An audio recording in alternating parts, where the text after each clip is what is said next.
Десетокласниците бяха подготвили видеопрезентация за живота на Ели Визел, който е сред оцелелите от ужаса на нацистските концлагери.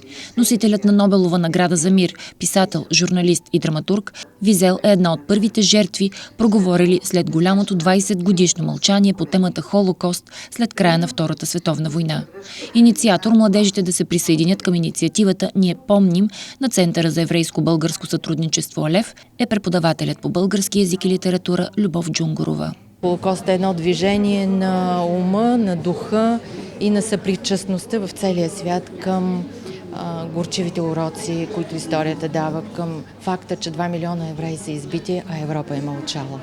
Видеото за живота на Ели Визел бе подготвено от Сава и Васил, които са прекарали 4 дни в усилена работа, за да сглобят къщетата история от живота на писателя. Ние намерихме доста голяма част по чуждестранни сайтове, които използвахме. Имаше доста за превеждане. Ти какво всъщност научи за себе си и как емоционално ти повлия? Това, което вие направихте? Научих за себе си, че всички трябва да бъдем по-смирени и че трябва да се научим да помагаме на хората. И това е нещо, което отсъства в наши дни напълно, според мен. След края на презентацията, десетокласниците прочетоха откъси от книгата на Ели Визел "Нощта", в която авторът описва личните си преживявания от лагерите на смъртта Аушвиц и Бухенвалд.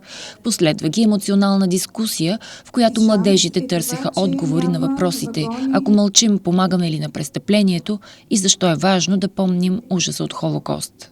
Мълчат всички в цяла Европа след Нюрнбергския процес. Мълчат палачите, мълчат и жертвите. Жертвите толкова много ги боли, че дори не казват на собствените си деца какъв е този знак по ръцете им. Палачите и децата на палачите толкова много ги е срам, че бързо искат да забравят и думичка не казват за това, което се е случило. Сълзи в очите предизвика разказът на възрастна дама, която сподели преживяванията на своя позната украинка от Втората световна война, а в края на възпоменателната вечер участниците си направиха обща снимка с надписа "Ние помним".